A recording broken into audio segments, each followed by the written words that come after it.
Good evening, dear viewers. Welcome to this special edition of Open Mic for this evening with my guest for this evening, Amanuel Biedemariam. He is an author and social media activist and also an active member of the Eritrean community in Washington, D.C. Welcome to our program, Amanuel. Thank you, Raphael. Thank you for having me. Thank you for giving me the opportunity to tell my story. Great, Amanuel. We will be talking about your you've published two books. The first book is History of the U.S. in Eritrea, and your second book, Eritrea, The Struggle is Long and Victory is Certain. I have them both here at hand during this interview. And I just want to talk more about that. I just want to know first, what inspired you to write this second book? Then we'll go to the first one, because that book was published during the COVID lockdown, yes? Yes. Yeah, so we start with this one. The struggle is long and victory is certain. Sure. What inspired you to write this book? Well, that means that I have to go back and tell the first story. When I first started writing, as you know, I've been writing articles for a long time, that just, to defend Eritrea, to promote Eritrea, to correct narratives and do all kinds of things. Over the years, those stories basically became the journal, the Eritrean journal in the diaspora. And I started writing a book about the Eritrean diaspora, its history and everything else. And as I dug deeper, I saw that there's a progression of Eritrean diaspora movements. The people that came in the 80s, they traveled to Europe, the Middle East, like Saudi Arabia, and the United States. And then you have the 70s that went to Sudan, and the 60s, Haile Selassie pushed a lot of Eritreans into Sudan, and the Eritrean Shaib and all those atrocities that the Haile Selassie regime created. And after World War II, and it goes back, and after World War II, in 1941, when the British administration took over, when the Italians were defeated, there were hundreds of thousands of Eritreans that were left jobless, and over 100,000 soldiers that didn't have a job ended up going to Ethiopia and working there. And so I traced it back to 1941, and so I started asking the question, why are Eritreans leaving? And it all goes back to 1941, when the United States wanted to come to Eritrea. So I wanted to write a chapter about that, why the United States came, and ended up getting deeper into the subject. I found a lot of new documents that were released after 50 years or after a certain amount of time. Under the Freedom of Information Act, secret documents are released, and I ended up uncovering a lot of the information that were not publicly available in the past. And so I started writing. It ended up becoming 200 pages. It is how the United States came to to Eritrea, how the United States came to the region, how the United States came to Africa after World War II. It's a brilliant account on how that all transpired. And so I wrote the book, and it's about 100 pages. It talks about, all what the United States have done up until the Trump administration in 2016 and 2018, how with the peace, how that really kind of changed the trajectory of the U.S. Relations with Eritrea, with Ethiopia, and in our region. And so it kind of explains all of that together. It is a very, very important book, especially for Eritreans everywhere to understand, because it is a very important aspect of Eritrean history. It's a part of Black history, African history. It's a part of a geopolitical development explanation in there. So it is a very, very important book. The history of the U.S. and Eritrea, it is available everywhere. You'll be able to get it around the world, and it's going to be available here in Asmara from now on. Very, very well, Emmanuel. I'm going to get back to that book because that is my second agenda in our interview for this evening. But I want to continue with this book, Eritrea, The Struggle is Long and Victory is Certain. You've told me what inspired you to write it. I have gone through it. I found it to be very wonderful. I like the way it started from the history, from the historical aspects to the atrocities that you've mentioned and how we are struggling as Eritreans for a better future. So, Emmanuel, I want you to tell me more about this book. I want you to tell me more about this book because this is going to be inaugurated, on Saturday this week? Yes, 5 p.m. 5 p.m., 5 April. At the Asmara Palace, current Salon. It's Asmara Palace, Intercontinental. It's going to be at 5 p.m. I'm going to talk a lot about the history of the diaspora. That's what I would like to really pass on. But I think it's going to be very informative because a lot of Eritreans don't know what we went through over the last 25, 26 years and beyond. And I'm going to talk a lot about it. But what inspired you about the book is there is not a whole lot available about Eritrea anywhere in the world. The Eritrean information is misrepresented everywhere. People don't have accurate information about Eritrea. Our students, our people, our young don't have any reference material for Eritrea. And we don't have the right context and perspective about what is going on today. And for that reason, actually, when I started writing it was Eritrea vindicated and triumphant.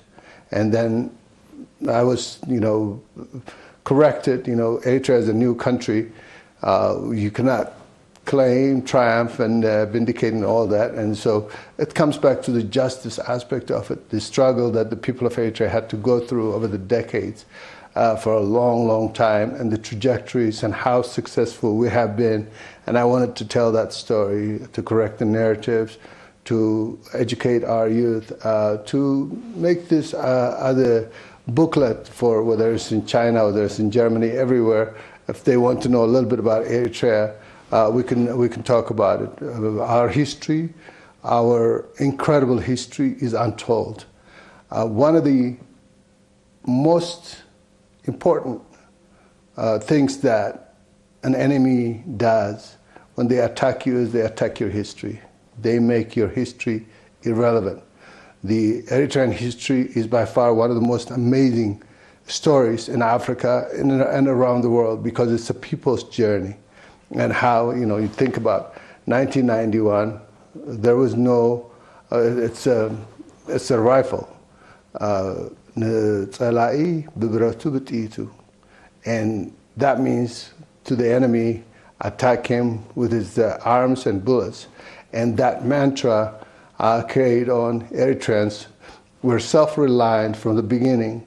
And then you have the formation of the ELF and the EPLF, and all the stories are not told. Everything that happened in the 70s during the Federation, a lot of people have absolutely no idea. And so the enemies use that lack of knowledge to say, oh, we are the same with these people, oh, we are the same with these people. And so they skew the narratives and they confuse our youth. And so we have to have a correct perspective in order for them to be able to say, this is not true, this is a fact, so they have to be able to, they can defend themselves. So I have so many different motives. I've been writing for a long time. I want to explain to people where Eritrea's geopolitical stances are today.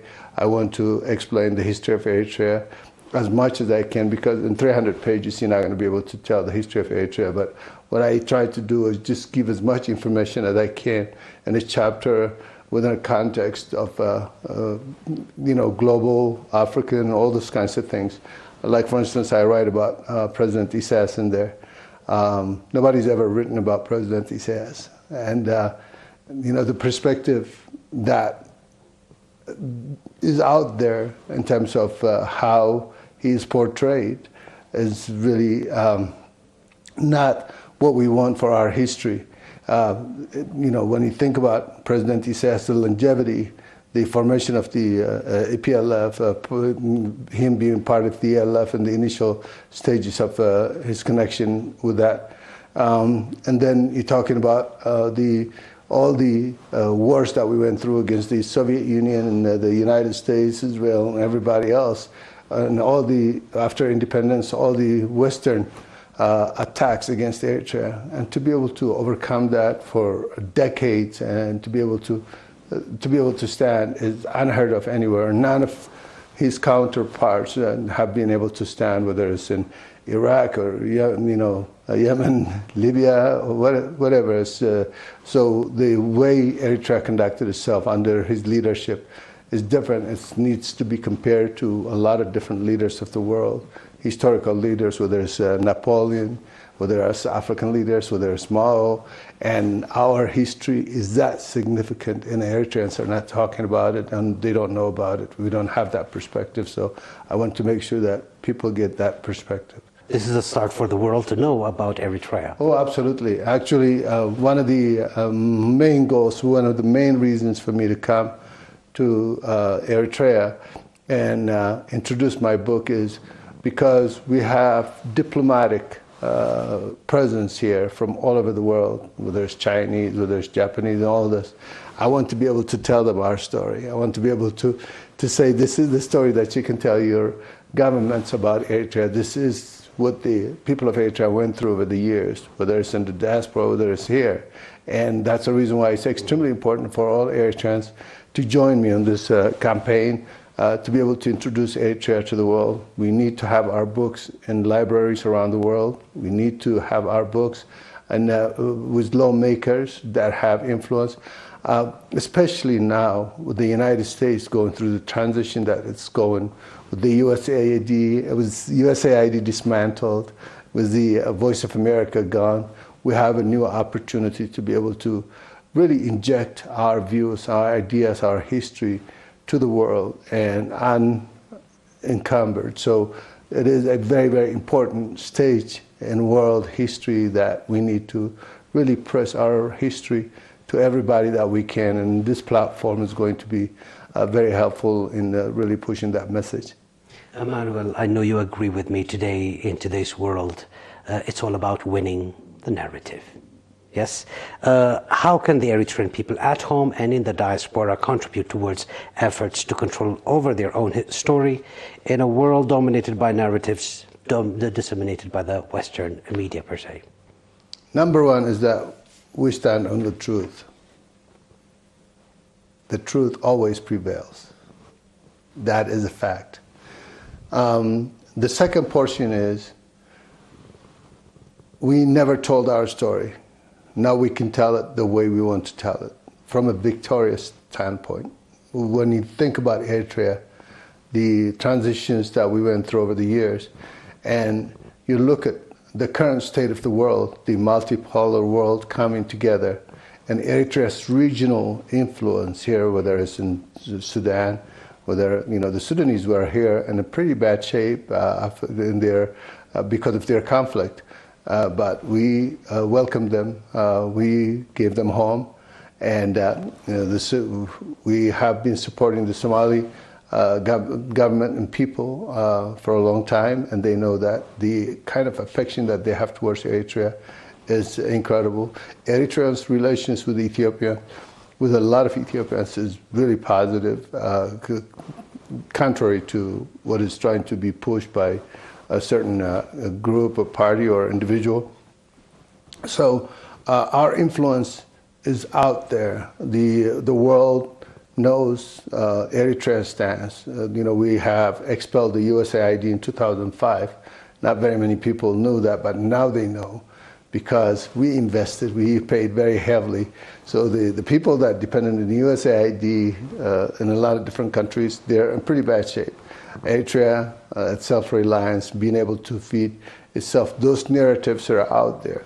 Eritrea's ability to control its own security on the Red Sea and around the region is established. Now, and our relationship with Saudi Arabia, with Egypt, Sudan, Somalia, and fragmented Ethiopia is very, very strategic, personal, it's friendly, and because Eritrea's main interest is peace. No matter what, Eritrea's interest is forwarding peace, and the amount of influence that we are able to exert in the region, especially in relation with Egypt, the way we are able to read each other and align our interests in Sudan, similarly with Saudi Arabia, and if Yemen comes on board at a certain point when the stability comes up, and then we have a very, very important voice in this region. Africans don't have voice. The Europeans have a collective voice. They speak with a collective voice. One thing that Africans lack is, a collective voice, and Eritrea has been able to establish relations with Egypt, Sudan, Saudi Arabia, and that circle in itself is going to be able to give Eritrea a voice. And the opportunities in terms of tourism and a lot of other development future is incredible. So Eritreans need to know this, and this is in the book, and educate about themselves and expand, tell it to the world. This is where Eritrea is today. This is what we went through. That's exactly what the book is all about, to explain to people the geopolitical developments that we have reached and how we can take advantage of it. So the number one thing is meaning that the people must be educated, enlightened, and organized, and attack the situation to be able to inform. I cannot do it on my own. I need the people of Eritrea and everybody's voice and the collective voice of the region that have really good relations with Eritrea and across the board, whether it's in Europe and a lot of different places, there are opportunities for Eritrea to exploit the current developments. So it's extremely important that we are on the same page in terms of our information. So this is what I think this would help. Amanuel, again, I'm going to continue talking about this current book, Eritrea, The Struggle is Long and Victory is Certain. And like you've mentioned legendary Eritrean figures in this book, okay? And which is not common, of course. So what is your thought on this? And I want you to elaborate more on why you have decided to put in Eritrean figures there.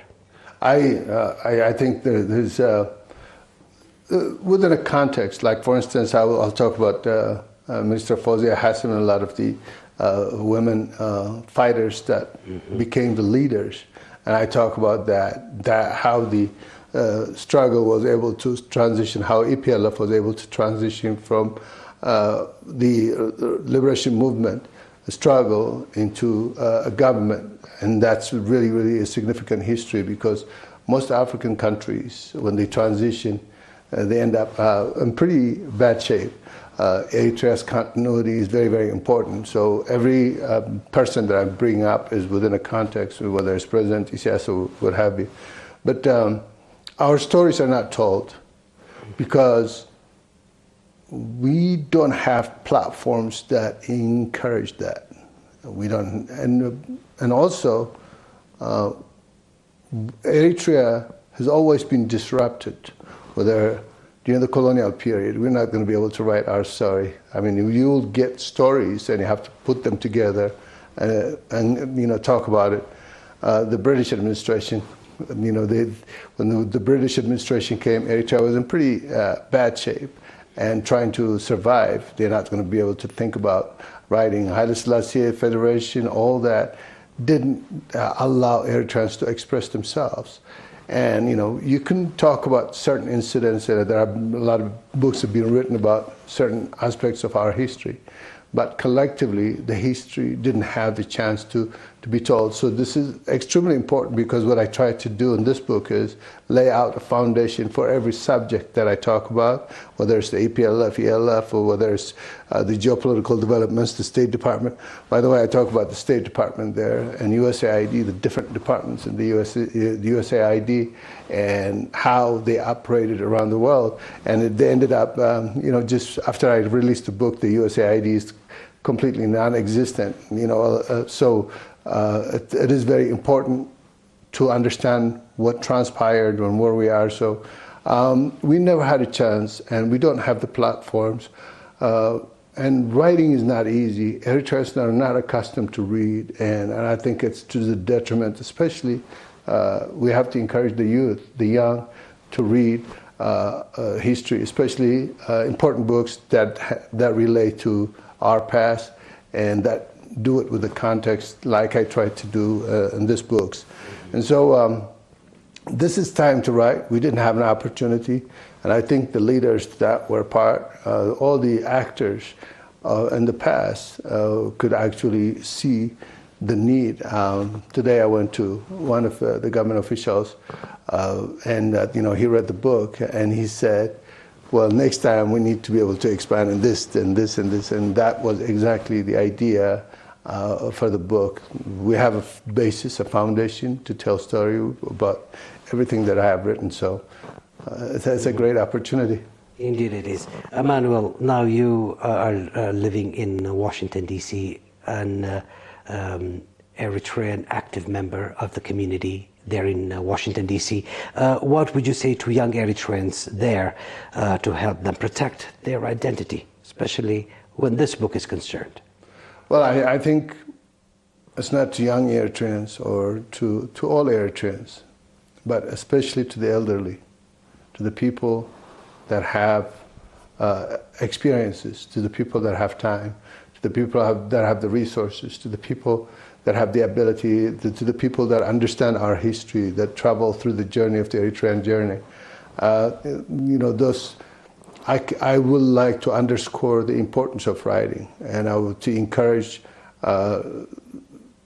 their kids to be able to read. I would like this to be translated in Germany and Sweden, in every language that Eritreans are there, so they can know their history. So we need to create a culture of reading, a culture of writing, and also we need to establish the infrastructure. That's very, very important, to be able to publish books here and disseminate them worldwide. It is, now they call it publishing on demand. It's very, very extremely important that we get into the business and make sure that there's not a whole lot of African countries that have publishing on demand. South Africa does, maybe other African countries do, but we can't see what is happening right now. We have to see the future and establish the publishing, network, framework, and platforms that is going to be able to help people not only write and sell them, because writing is really, really difficult. It requires time. It requires a lot of money because you have to edit it, format it, and you have to pay to do all that. And you have to make sure that you get cover. Then to publish it, you pay a certain amount of money, not knowing whether you're going to be able to make money on it or not. It's just, this is something that needs to be done. It's an extremely important history that somebody needs to take, a responsibility to do, and I'm glad that I did it. Mm-hmm. Amanuel, I'm going to go back to the first book that you wrote now, The History of the U.S. in Eritrea, from Franklin D. Roosevelt to Barack Obama, and how Donald Trump changed the course of history. Mm-hmm. So I want you to tell me what inspired you to write this book particularly. This book was written, I was trying to tell, I've been writing articles for a long time for the Eritrean diaspora. I've written about the TPLF endlessly. I've written about, all the diaspora events. I mean, our stories in the diaspora are not told. For example, in one event in Sheraton in 2000, just around the Biedemariam War, there was an event, Ethiopian event, a fundraising event at the Sheraton Hotel, not at the Sheraton, the Omnishoram Hotel, across the street from where we were, and I think the government of the embassy at that time called for a meeting of Eritreans, And at that meeting, people contributed $5 million in one event. $5 million. Some of them paid with credit cards and things like that. And the next hotel that Lahungestese, Asteraweke, and everybody was there. Ethiopians did a big braha about fundraising, and it ended up it was $50,000-$60,000, and this was accidental. You talk about the President Isaias coming to New York in 2011. What Eritreans were able to do, tens of thousands of Eritreans from all over the world came and just rained on New York. And I was writing all the stories, and the story. A lot of people at that time were not able to get into the hall, and they were outside, standing the whole time waiting to make sure to show the world Eritrea in support of each other and just together. It was just really one of the most serene moments. I've been writing about all these moments, and I want to tell those stories. I'm still going to tell those stories, but I got sidelined and ended up writing about the USA because I found the stories to be very significant. It was an untold story. It was really a lot of documents that I unearthed. For example, a lot of people would have absolutely no idea how the name Kanyo Station came about. And, I tell the story in there. You have to read the book in order to see it, but it's just one of the fascinating stories. How Haile Selassie came from Europe, didn't have any power, and how they were able to manipulate what Ethiopia wanted, Haile Selassie wanted at that time, and to their own agendas. And that was just very, very strategic. How the United States came to Africa and did not want to look like a colonizer. So what they did was, and also they did not want nationalists and leaders, and also they don't want nationalism to prevail. And they also wanted to make sure that the Soviet Union didn't have leverage in Africa. And that thinking and how they wanted to go about dominating Africa, empowering the French and empowering the Great Britain, UK, to control their previous colonies, Anglophone, Francophone, those kinds of things. And so to be able to see that when you write it, it's really an exciting revelation. And so when I put that on paper, and I just went through all the different historical figures of the U.S. and what they were able to do in Africa, the Cold War, post-Cold War. Because we have been observing a lot of the transitions that the United States have gone through over the years. Like, for example, in 1991, after the Cold War, after the defeat of the Soviet Union, Clinton came, and how he wanted to run Africa. A lot of that is not revealed to a lot of people, and the USAID was central to what they do. The anchor states that they have, whether it's Kenya, Ethiopia, Nigeria, Egypt, Algeria, South Africa, all those countries were countries that the United States funneled its agenda through to the USAID, and the USAID basically becomes an administrator of African affairs through civil society organizations, legal frameworks, medicine, everything that they want to administer, including trade with AGOA. Those kinds of things, I put it in there so people have a much better understanding. So it is a very, very important book. Mm-hmm. Amanuel, do you plan to conduct perhaps seminars or something here in Eritrea to explain the gravity of these books that you've written? The National Union of Eritrean Youth and Students, per se. National Union of Eritrean Women, especially the young. My goal is to kickstart, to introduce this book in Asmara, give people enough information by doing this kind of thing, and go to the United States, do a tour in the United States, Germany, England, Sweden, and then come back, and I can do that. then would give me more of an opportunity to be able to do that. But right now, the whole idea, the whole goal is to make sure that I introduce the book and launch it in a very positive way.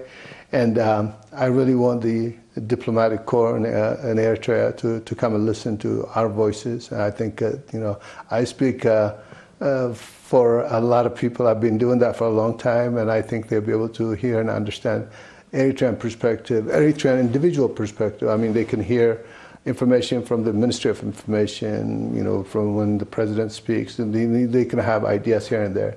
But to be able to have a connection with the people is extremely important. So, and I think I present that. Amanuel, is there anything you'd like to add? Final messages, per se. Well, I'm grateful for EDF, for the martyrs, for a lot of the wounded veterans. Actually, now that you mentioned that, these books are going to be translated in Tigrinya. And once they are translated in Tigrinya, I would like them to be donated to the wounded veterans of Eritrea, so they can sell the book themselves and use the funds however they want to. And those books could be sold everywhere around the world, and the proceeds would go directly to them. That is one thing that I'm going to do, and I'm going to offer that to the Veterans Association here. I'm grateful for EDF for standing for this country, for all the leaders, and I'm grateful for the people of Eritrea and for all the people that helped me make these developments happen, especially in Asmara and Eritrea. And I'm grateful for my wife for just being patient and allowing me giving me the opportunity to be able to write this, even though this is not easy. So, and it's really difficult, especially when it is, when you have people like the TPLF at the outside trying to attack Eritrean history and attack you. So, I'm very grateful for my wife for standing for resolutely for me to finish this, because it's a lot of work. Amanuel, before we close, I want to again remind everyone watching this book, Eritrea, the struggle is long and victory is certain. Its inauguration is at the Asmara Palace Hotel on 5 April 2025, this Saturday. So anyone who is interested in Eritrean history is welcome to attend the inauguration as well as the book signing ceremony. Thank you so much, Mr. Amanuel, for having, sharing our floor this evening and talk about your book, which will open the eyes of a majority of people in this world today. Thank you for having me. I also want to give a shout out to my brother, Amanuel Biedemariam, and his wife, Abba, and my sister, Abba Biedemariam, for standing with me. So thank you for giving me the opportunity. I appreciate it. Mr. Amanuel, thank you so much. Dear viewers, that wraps up this week's Open Mic. It is good night from us.